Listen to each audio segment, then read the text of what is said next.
The First World War, ending in 1918, left Europe scarred and unstable. The devastation was immense, and the continent was left grappling with the aftermath of unprecedented destruction. The Treaty of Versailles, meant to ensure peace, instead fostered resentment. It imposed harsh penalties on Germany, sowing seeds of anger and bitterness. Germany, burdened with reparations and territorial losses, faced economic hardship and political turmoil. The Weimar Republic struggled to maintain stability amidst hyperinflation and mass unemployment. From this fertile ground of discontent rose Adolf Hitler and the Nazi Party, promising national revival and territorial expansion. They capitalized on the public's desire for change and a return to former glory. Hitler's ideology, rooted in militarism and racial superiority, found a receptive audience in a disillusioned Germany. His speeches and propaganda resonated deeply with the populace yearning for hope. In 1933, Hitler became Chancellor of Germany, quickly consolidating power and dismantling democratic institutions. He moved swiftly to establish a totalitarian regime. He rebuilt Germany's military, defying the Treaty of Versailles. The rearmament program was a clear signal of his intentions. His expansionist ambitions soon became clear. Hitler sought to unite all German-speaking peoples and expand eastward. In 1939, Hitler's armies invaded Poland, shattering the fragile peace. The world watched in horror as the conflict escalated. France and Great Britain, bound by treaty to Poland's defense, declared war on Germany.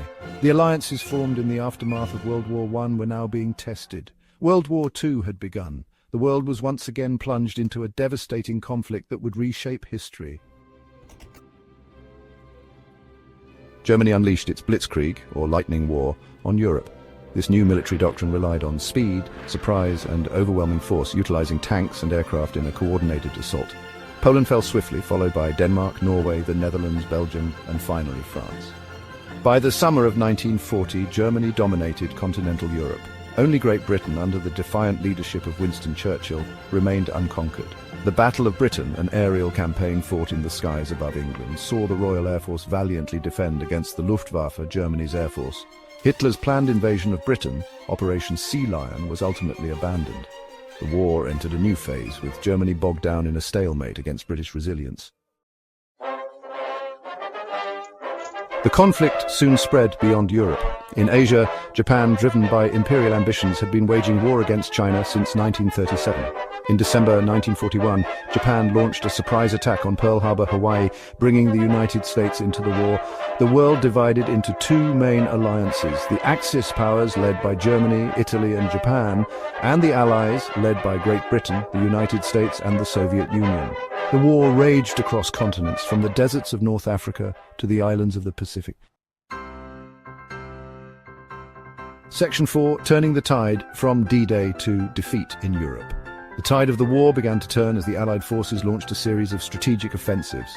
In June 1944, Allied forces landed on the beaches of Normandy, France, in what became known as D-Day, a pivotal moment in the war. This massive invasion, a marvel of planning and logistics, opened a crucial second front in Western Europe, significantly weakening German defences. Meanwhile, on the Eastern Front, the Soviet Union, under the leadership of Joseph Stalin, had been locked in a brutal struggle against Germany, fighting fiercely to reclaim lost territory. The Red Army, despite suffering staggering losses, slowly pushed back the German invaders, showcasing immense resilience and determination. By 1945, Allied forces were closing in on Germany from both east and west, tightening the noose around the Nazi regime. Berlin fell in May 1945, signaling the imminent collapse of Nazi Germany.